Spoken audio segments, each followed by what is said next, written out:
Tem como mandar a gravação por e-mail? Então, os arquivos costumam ficar meio grandes, né? Acho que o e-mail Ah, ele tá. tem capacidade de mandar, acho que até 10 ou 20 mega no máximo. E É porque eu não sempre... tô com um Skype nesse computador aqui. Por Ah, isso que eu pedi pra fazer pelo Zoom. Mas tudo ah, bem, pode mandar que quando eu pegar o meu então, computador eu o, olho. o que eu consigo te dar para mandar também pelo Telegram também. O Telegram Não, mas aceita. pode mandar, porque é que deu problema no meu computador por causa do antivírus. Aí eu Ah, mandei tá. pra arrumar. Eu vou Ah, mas eu já vou tentar. pegar ele. Eu acho que dá para mandar pelo Skype. Eu vou tentar mandar pelo Skype. Se não der, aí depois você me passa aí um Telegram. Se você não tiver, você cria um Telegram que eu passo. Tá bom. Pelo e-mail, pelo WhatsApp não vai, que eles só aceitam no máximo Fica até. pesado, né? É.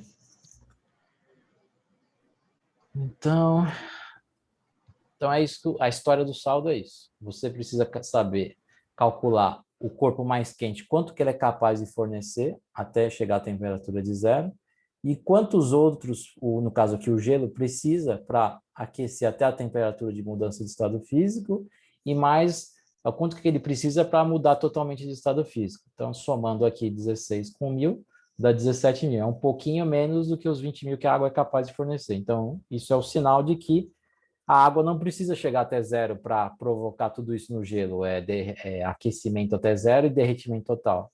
Ela, com a temperatura, se resfriar a uma temperatura um pouquinho maior que zero, ela já consegue fazer isso. Então, eu já sei que se teve um saldo positivo aqui de quantidade de calor que a água é capaz de fornecer, isso significa que a temperatura final de equilíbrio vai ser um pouquinho maior que zero. Agora, vamos supor que se a água tivesse menos de 20 mil calorias para fornecer, sei lá, 15 mil calorias, e eu precisar de 17 para derreter o gelo inteiro, então o que a água ia ser capaz de fazer? Ela ia conseguir chegar até a temperatura de zero, porém, você não ia conseguir derreter o gelo todo, você ia derreter só uma parte do gelo, porque ainda estariam faltando, sei lá, 2.000 calorias para você derreter totalmente o gelo. Então, a temperatura final de equilíbrio, como o gelo não foi totalmente derretido, seria zero. Quando você tem gelo e água no final, é porque a temperatura de equilíbrio é zero. Então, era isso que precisava ter sido percebido. Então, agora, para achar a temperatura de equilíbrio, como eu sei que vai ser algo um pouquinho maior que zero, porque sobrou calor aqui da água para ceder para o gelo, derreter tudo, então, agora eu vou usar a equação geral das trocas de calor, e aí vai aparecer um Q a mais, que é o Q de aquecimento da água proveniente do derretimento do gelo, que é o Q4. Então, vamos lá. O Q1 vai ser o da água, então vai ser lá 1.000 gramas, vezes 1 do calor específico, vezes temperatura final de equilíbrio, menos a temperatura inicial, que era 20. Q2 aqui a gente já tem calculado, que é o do gelo aqui, que ele foi aquecido até a temperatura de mudança de estado físico, 1.000 calorias. O do derretimento a gente calculou também, 16 mil. E agora eu tenho que calcular o da aquecimento da água proveniente do derretimento total do gelo. Então, você tem 200 gramas. Agora é água, né? Então, você tem que usar o calor específico da água. Temperatura final de equilíbrio, menos a inicial, que é zero, porque é uma água que acabou de vir do derretimento. Então, eu sei que a temperatura inicial dela é zero. Tudo isso trocado é igual a zero. Então, vai ficar 1.000 ΔF menos 20 mil mais 17 mil. Não, 17 não. 16. Não, é 17, tá certo. 17 mil mais 200 teta. Então, isso vai dar 1.200 teta igual a menos 20 mais 17 dá menos 3.000. Passo para o outro lado, fica mais 3.000. 3.000 dividido por 1.200. Vai dar isso aqui, corta os zeros, 30 sobre 2. Vai dividir por 6 sobre 2, que vai dar uns 2,5. Isso era um tipo de exercício, quando eu era aluno também, eu tinha dúvida. Eu só vim aprender isso no cursinho. Quando eu estava no colégio, eu não sabia direito isso aqui, eu não entendi. Então, para você entender, né, o que está acontecendo, você tem que fazer a hipótese do resfriamento total do corpo mais quente até a temperatura de mudança de estado físico do outro e supor que o outro vai ter um aquecimento máximo até a temperatura de mudança de estado físico e supor que ele vai derreter tudo. E ver se a quantidade de calor que o mais quente é capaz de fornecer é suficiente para provocar tudo isso de transformação no corpo mais frio. Se for, se tivesse dado igual, né? Aqui a quantidade de calor que a água é capaz de fornecer fosse 17 mil. Isso significaria o quê? Que no final a gente ia ter o quê? O gelo ia derreter tudo, mas não ia ter esse Q4. Você ia ter no final 1.200 gramas de água a 0 graus Celsius. Se a água tivesse uma capacidade de 17 mil calorias de fornecimento de calor, você ia ter no final as 1.000 gramas de água inicial a 0 graus e mais 200 gramas de água proveniente do derretimento total do gelo. Você ia ter 1.200 gramas de água a 0 graus Celsius. Entendeu? Então, o saldo é isso daí, é você comparar o quanto mais quente é capaz de fornecer para o mais frio sofrer todas as transformações possíveis.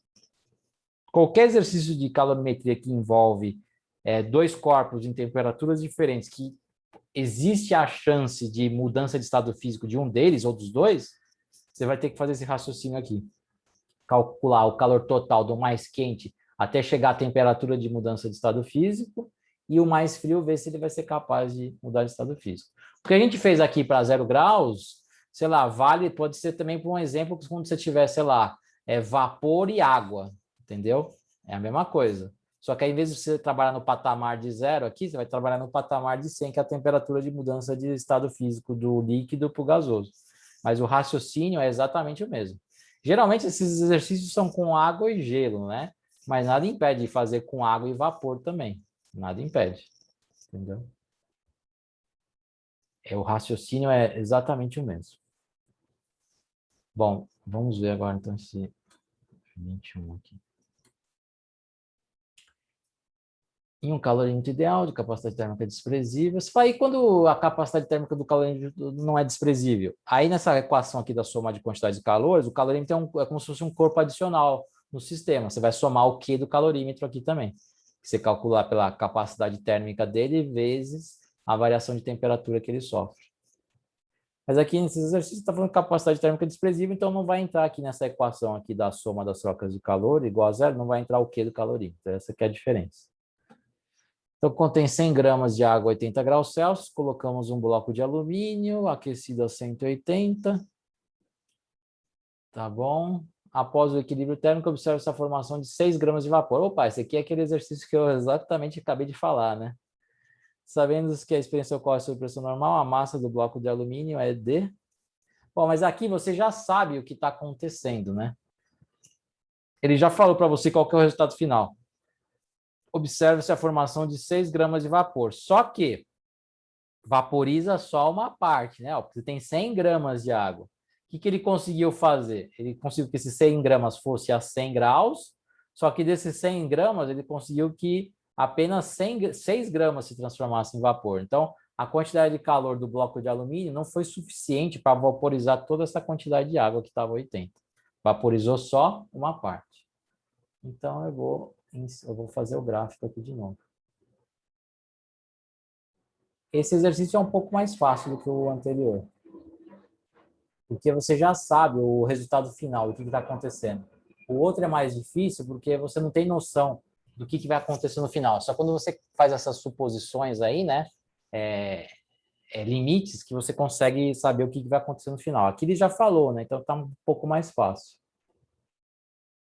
Então, aqui você tem um que está a 180. Como você vai ter vapor no final, né? Vapor e água, você sabe que a temperatura final de equilíbrio térmico do sistema inteiro, junto com o bloco de alumínio, vai ser 100 graus Celsius. Só que nem é isso que ele pede, né? Ele quer a massa do bloco de alumínio. Mas como tem vapor e água no final, você sabe que a temperatura de equilíbrio vai ser 100 graus Celsius, que é a temperatura de vaporização da água.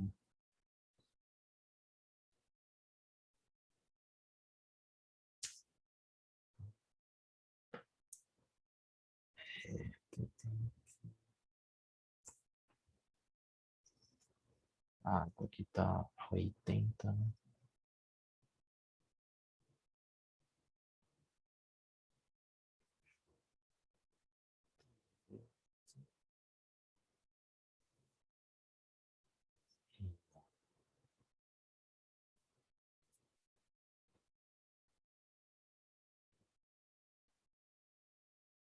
Só uma parte da água que vaporizou.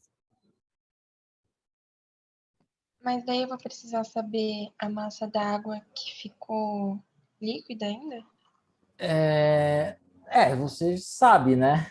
Se formou só 6 gramas de vapor, ficou líquido 94 gramas ainda na forma líquida, né? A 100 graus Celsius. Tá. Nossa, eu tava confundindo tudo. Uhum. É que ele fala que coloca o bloco de alumínio, aí derrete. Ah, entendi. Não, ele não dava coisa o bloco. Ah, tá. Então, ele joga o bloco de alumínio na água Água, e aí isso. esquenta 6 gramas de água para cima de 100 graus. Isso, você tem lá o recipiente. Vamos fazer o desenho, sempre é bom, né? Tem lá o recipiente que tem água a 80, porque é a água, que está a temperatura inicial de 80. Aí você vai lá e joga um bloco de alumínio que está a 180 graus. Aí esse bloco, ele é mais quente, né? Então ele vai ceder calor para a água. Ele vai ceder calor até ela chegar a 100 graus Celsius e ainda vai conseguir com que vaporize 6 gramas dos 100 gramas que você tem de água aqui. Mas não vai vaporizar tudo, Tá. só 100 gramas. Então, significa o quê? Se vaporizou só uma parte, é igual eu falei para o gelo. A temperatura final do sistema de equilíbrio térmico vai ser 100 graus Celsius. Inclusive a do bloco de alumínio também. Ele está trocando calor junto com a água e com o vapor que se formou aqui. Então, esse aqui é o bloco de alumínio, né? A retinha vermelha aqui é do bloco de alumínio. E aqui a verde é a da água, né? Que está inicialmente a 80, que vai chegar até 100 e vai vaporizar só uma parte.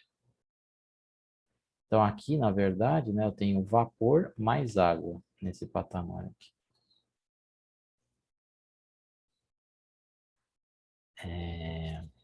Deixa eu fazer aqui.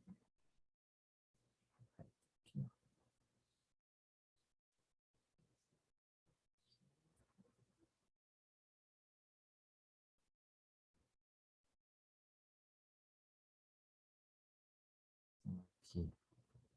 Eu sei que vai ser 100, né?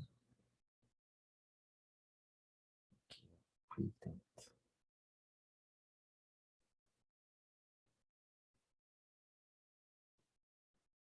Então, aqui é a massa do bloco de alumínio. Então, vou colocar os Qs aqui. Então, você vai ter aqui o Q de aquecimento da água até ela começar a vaporizar a 100 graus. Você vai ter o Q de resfriamento do bloco de alumínio. E você vai ter o Q de vaporização de 6 gramas de água. Esse aqui é o Q1. Esse é o meu Q2. Esse é o meu Q3. Então, a soma desses 3 Qs vai ser igual a 0.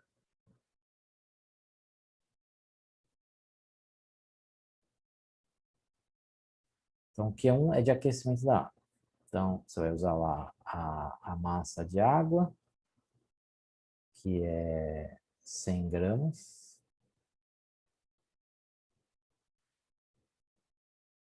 Calor específico 1, variação de temperatura 100 menos 0.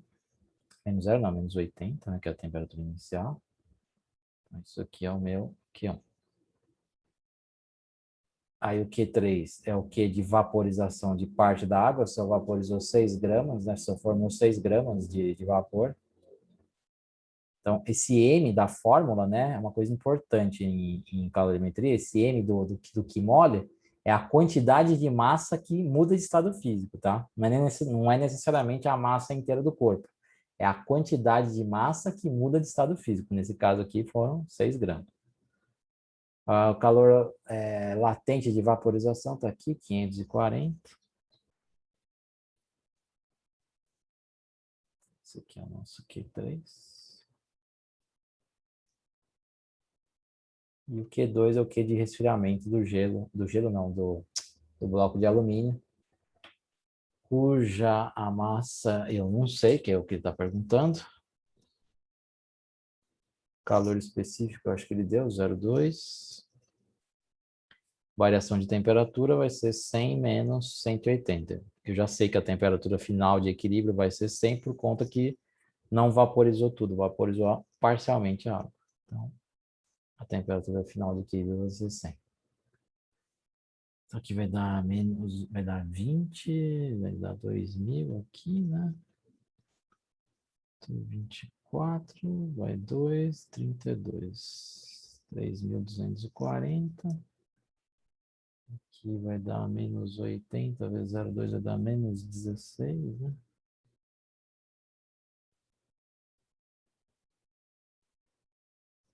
Aqui você soma vai dar 5.240 sobre 16 vai dar a massa do alumínio. Aí fazendo essas contas, deixa eu ver quanto que vai dar. 5.240 dividido por 16 vai dar 327,5 gramas. Alternativa derivados. Certo? Deu para entender? Eu sim. É que eu fiquei mais confusa tipo, pra entender o que acontecia com a água e com o bloco, mas agora eu entendi. Como sobrou, não vaporizou tudo, eu sei que a temperatura final de equilíbrio é 100, então o bloco se resfriou até 100 e a água aqueceu até 100, sendo que só 6 gramas dela que vaporizaram, que é a quantidade de massa que entra aqui na forma do Q mole, que é a quantidade de massa que muda de estado físico, na forma do Q igual a ml. Então vamos ver essa outra aqui.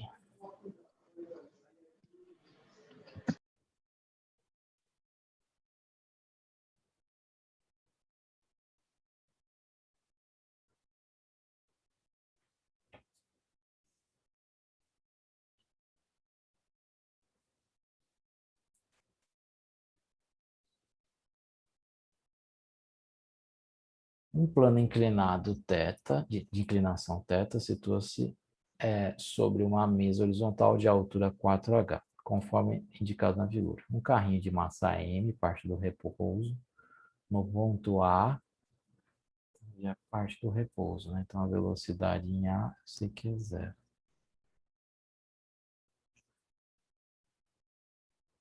Localizado a uma altura H em relação à superfície da mesa, até atingir o ponto B na parte inferior do plano, para então executar um movimento sob a ação da gravidade, até atingir o solo a uma distância horizontal d da base da mesa, conforme mostra a figura. Ao utilizarmos rampas com diferentes inclinações θ, com o carrinho sempre partindo de uma mesma altura h, obtemos diferentes alcances horizontais d. Tá. Calcule o intervalo de tempo decorrido entre a partida do carrinho, situado inicialmente no topo do plano inclinado, até atingir o solo, considerando o valor da inclinação θ 90 graus. Bom, se θ é 90 graus e não tem atrito aqui, né, é uma queda livre, né, que está acontecendo com o carrinho.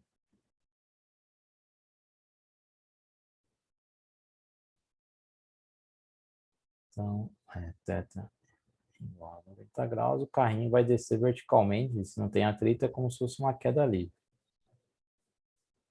A velocidade inicial é 0. Então, ele vai descer uma altura total de 5h, né?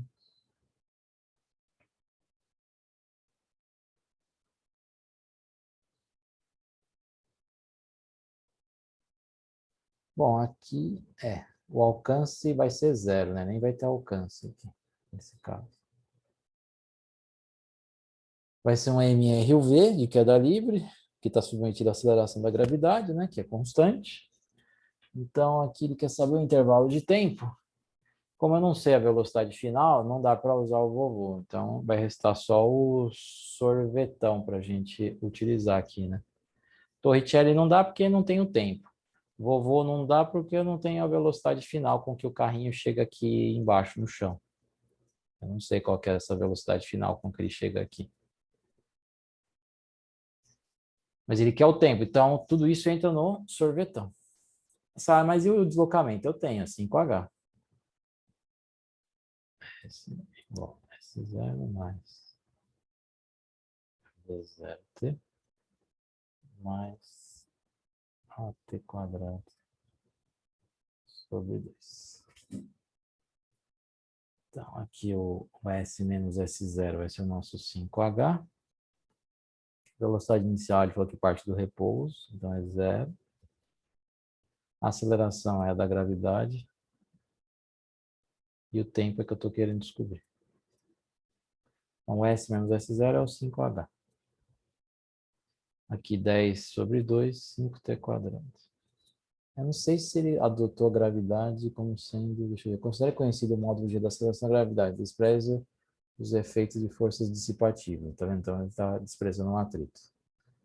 Considere conhecido o módulo G da aceleração da gravidade. Tá, talvez eu acho que ele queira que a resposta seja em função de G. Então, eu posso deixar aqui o G sobre 2 mesmo.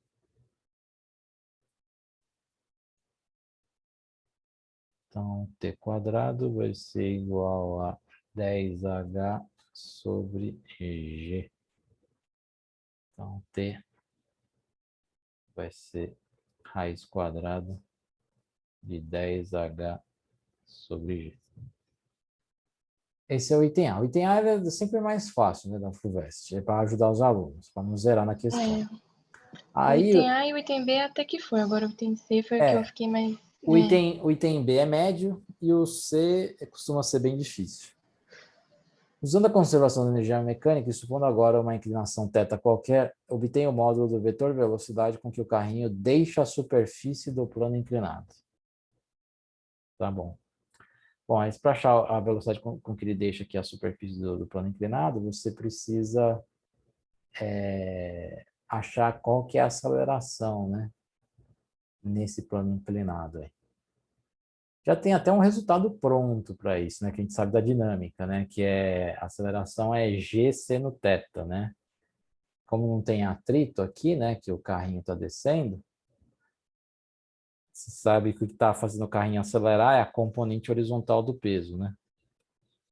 Que é a px. Você vai ter a px, você vai ter a py. A px e a py, lembra que elas substituem de forma equivalente o peso, apesar de não ser o peso, mas elas fazem o mesmo papel do peso. Facilita nosso trabalho matemático. Não tem atrito, porque ele foi para desprezar as forças dissipativas. A normal e a py meio que se anulam, sobra para a resultante só a px. Então, eu sei que a força resultante vai ser a px. Força resultante é massa vezes aceleração. A px a gente já deduziu naquelas aulas do ano passado, é P seno θ pela trigonometria, né? Isso aqui é mg seno θ, corta-se as massas, né?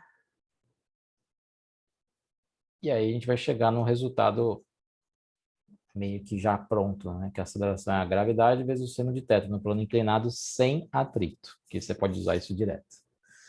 Bom, tendo aceleração, aí eu posso usar o vovô, né? Vovô ou não, peraí.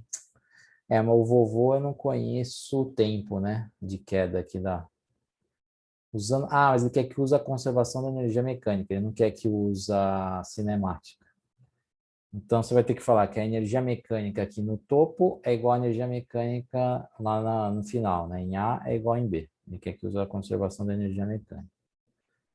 Então, energia mecânica em A é igual à energia mecânica em B.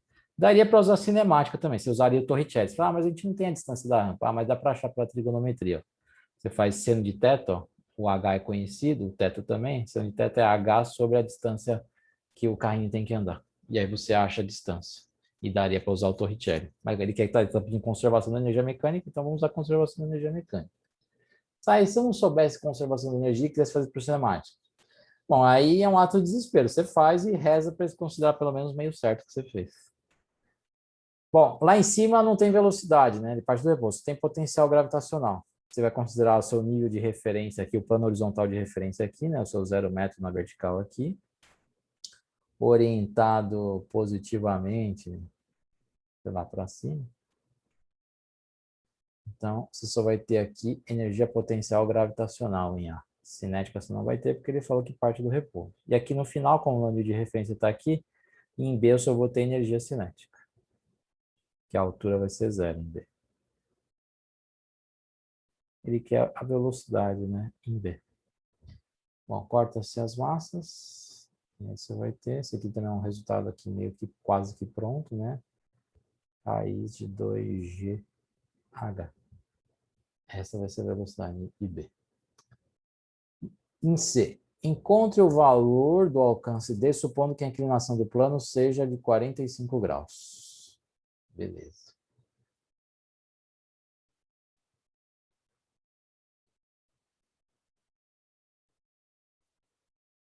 De que ano que é essa segunda fase aí da FUVEST que você pegou? Do ano passado, 2020. Quer dizer, né? Ano passado, Esse ano, na é, verdade. Sim. isso. 2020, 2021. Tá. Bom, o que vai acontecer aqui? Esse carrinho aqui, ó, quando a gente chegar aqui no ponto B, ele vai executar um movimento composto aqui. Ele tem uma velocidade final que você achou lá no item anterior. Só que essa velocidade aqui, você vai ter que decompor ela numa velocidade horizontal, VBX, e numa vertical, VBY. Por que isso? Porque quando o carrinho sair daqui, ele vai executar uma espécie de um lançamento oblíquo. E aí, você tem que decompor o movimento, né? Num lançamento oblíquo, ou mesmo no lançamento horizontal, você tem que decompor o movimento. Aqui vai ser um lançamento oblíquo. Diferente do que a gente está acostumado, né? O lançamento oblíquo a gente sempre tem lá do chão, né? Mas aqui vai ser um lançamento oblíquo já lá de cima e com uma determinada velocidade inicial VB aqui, inclinado. O movimento horizontal vai continuar sendo uniforme e o movimento vertical vai ser uniformemente variado. E aí a gente vai usar as equações dos dois movimentos para descobrir aqui o alcance final que ele quer, que é o D aqui, né?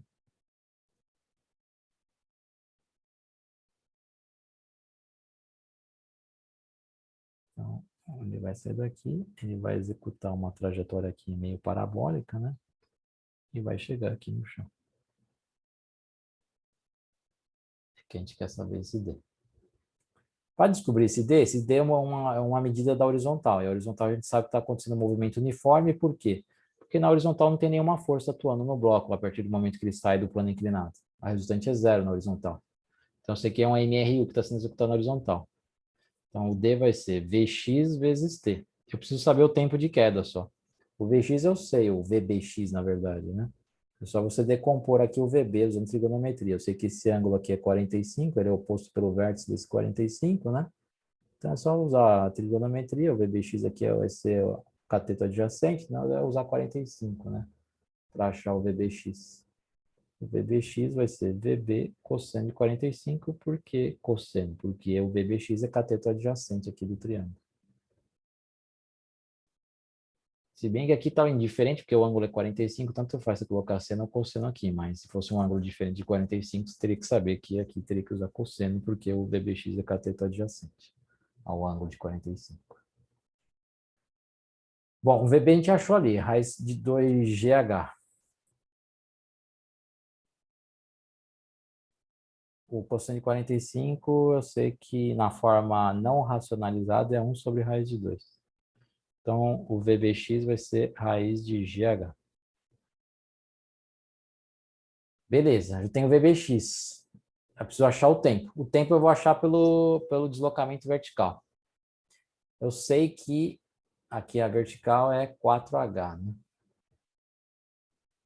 Esse deslocamento vertical que o bloquinho vai fazer é 4H.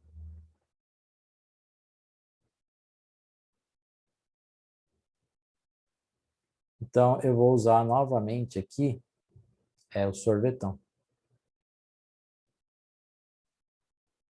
Porque é a única fórmula que me encaixa tudo certinho. O vovô não serve porque eu não sei qual que é a velocidade que ele chega aqui no chão.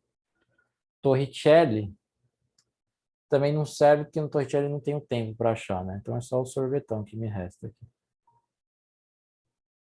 Agora eu descobri porque você me pediu as aulas de MRUV, né? Então, eu estava fazendo uma revisão, porque a gente estava começando a ver isso, quer dizer, começando não, né? Tá revisando isso na escola. Aí eu queria suas aulas para fazer a revisão, só que como eu perdi o meu computador, Uhum. ele tá arrumando, aí eu Você não sabe consegui que abrir. eu também acho que umas 2 semanas atrás eu perdi tudo no meu computador. Sorte que eu tenho muita coisa no celular e algumas coisas na nuvem também. Senão eu tinha perdido bastante coisa importante. Eu estava apagando algumas coisas, estava fazendo uma faxina, né? Eu não sei, tinha uma pasta que tinha o mesmo nome que tem as minha pasta que tem todos os arquivos. Ela tá meio clonada, sabe? Só que estava em outro lugar. E aí eu excluí ela e foi embora todos os meus arquivos. Nossa, deu uma raiva. A sorte que É complicado. eu tenho bastante coisa no celular e na nuvem, então me salvou um pouco. Eu não fiquei tão chateado por causa disso. Então, porque o meu computador, o meu irmão usava na faculdade, então todos os trabalhos dele ficam Pô, gravados no computador. Só que, assim, explode a memória, né? Aí uhum. você vai apagar, você apaga coisa que você nem sabe. Putz, complicado. Então aqui o V0, ó, vai ser, na verdade, o VBY, o V0 aqui, ó, que é um V0 da vertical isso aqui, né?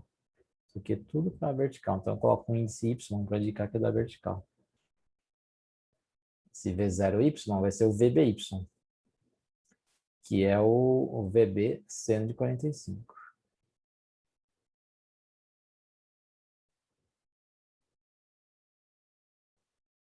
Que vai ser igualzinho, né, ao VBX, raiz de GH. Então, aqui vai ficar raiz de GH também. O A é o G, né?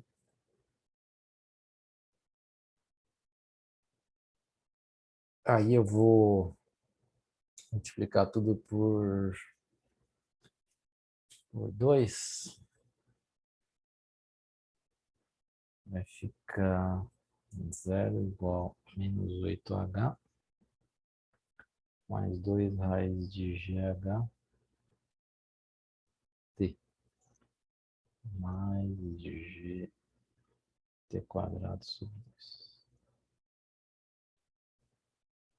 E aí tem que fazer o Bhaskara nesse negócio aí, né? Literal, mas vamos fazer.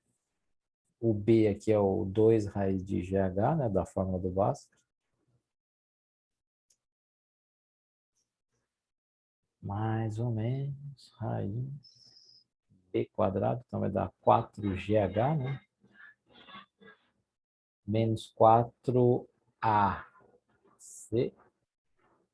Então, aqui o 4 simplifica com 2, vai dar menos 2G, vezes 8H, vai dar mais 16GH.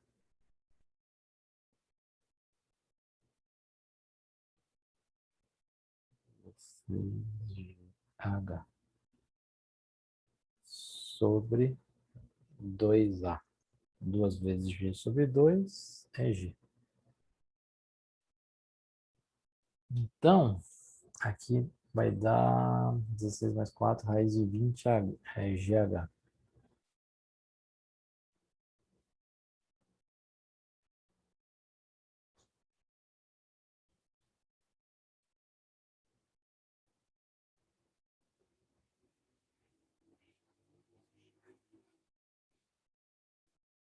Olha só o que eu vou fazer agora. Eu vou quebrar isso em raiz de 20 vezes raiz de GH.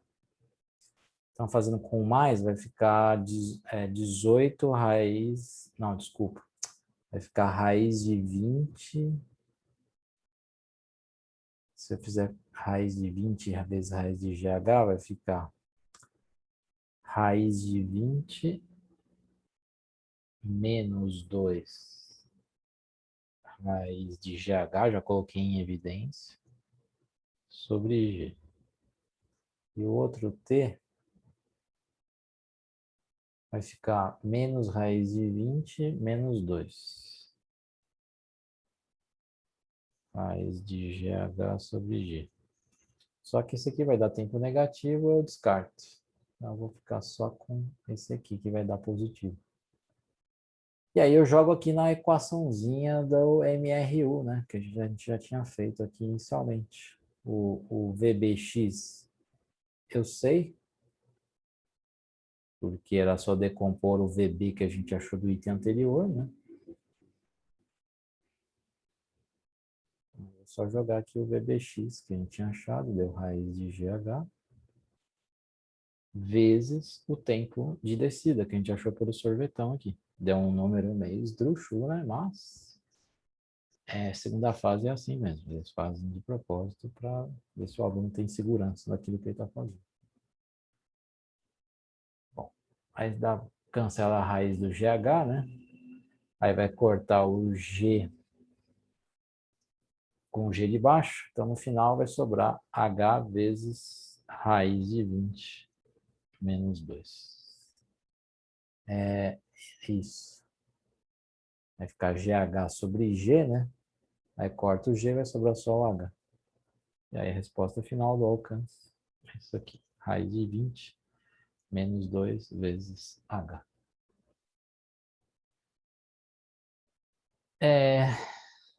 Deu para entender? Eu sim, mas o que eu ia falar? Ah, então, a distância que ele deu foi 2H. A resposta final, 2H. É, Tá. Então, vamos ver. Eu devo ter errado em continha. A velocidade do item B tá certo, né? Raiz de 2GH sim, mesmo. sim. Tá. Beleza. Então, vamos ver o que eu posso ter errado. Raiz de 2, 4, fica raiz de GH. Tá aí, beleza. Então, eu errei aqui no sorvetão. Vamos ver. Ah, já vi meu erro. Já vi. Quando eu multipliquei por 2, eu esqueci de cancelar o 2 aqui. Tá. Eu ia perguntar isso. Eu falei, ué, o 8 saiu da onde? Aí deve ser o 2 Quando que a a gente gente tem... fez. Acho que eu já devo ter falado isso para você, né? Quando a gente tem certeza do método que a gente fez, né? A gente tem que procurar erro em conta. Uhum. Então, aqui vai ficar menos 4AC, vai dar 32GH. E vai dar raiz exata, né? Então, a resposta não vai ser tão feia assim. Aí vai ficar a raiz de 36, né? Aí estamos em casa. Aí vai dar 6 raiz de GH. Né?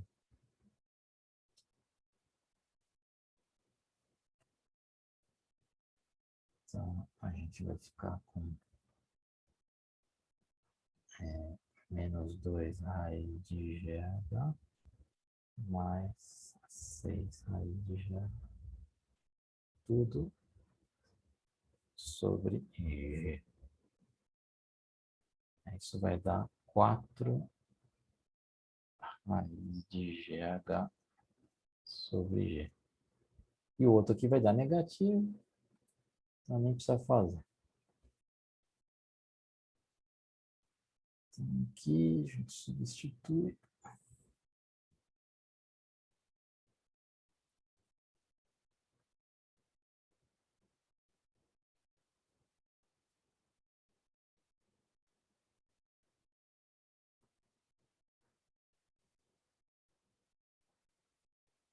Aí vai ficar 4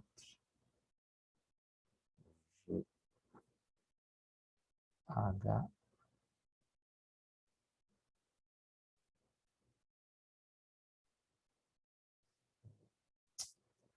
4GH sobre G vezes o tempo, que é raiz de GH. Tem sim sobre G aqui. Então vai ficar 4GH sobre G, que vai dar 4H. E você falou que era... Ah, mas eu tenho que corrigir aqui também, né? Aqui é 2G, né? Não adianta, tem que... Sempre quando a gente corrige no meio, sempre falta corrigir alguma coisa, né? Aqui é 2 também. E vai ficar 2 raiz de GH sobre G. Aqui vai ser 2.